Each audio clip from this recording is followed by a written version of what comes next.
نبی کریم صلی اللہ علیہ وسلم کے احادیث مبارکہ میں بھی یہ تزکیہ کا لفظ آیا ہے، اور اس میں احسان اور سلوک کا نام بھی آیا ہے۔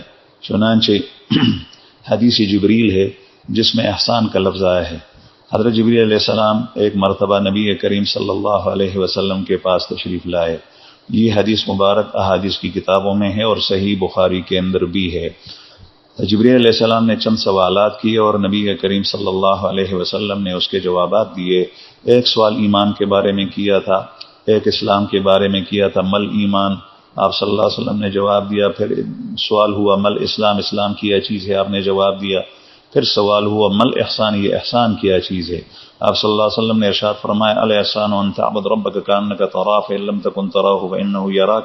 احسان یہ ہے کہ تو اپنے رب کی بندگی ایسا کرے جس طریقے سے تو اس کو دیکھ رہا ہے، ورنہ وہ تو تجھے دیکھ رہا ہے۔ اور پھر حضرت جبریل نے قیامت کے بارے میں سوال کیا متی تقوم الساعہ۔ اس کو حدیث جبریل کہتے ہیں محدثین کے عرف میں، اور اس میں اسی احسان کا تذکرہ ہے۔ تو یہ احسانی کیفیت، اسی کو تزکیہ کہتے ہیں کہ آپ صلی اللہ علیہ وسلم نے جو جواب میں ارشاد فرمایا اس کا مطلب یہی ہے کہ آپ کی کیفیت یہ بن جائے، آپ کا دل اتنا صاف ہو جائے کہ آپ کو اللہ ہی نظر آئے اور کوئی اس کے علاوہ نہیں۔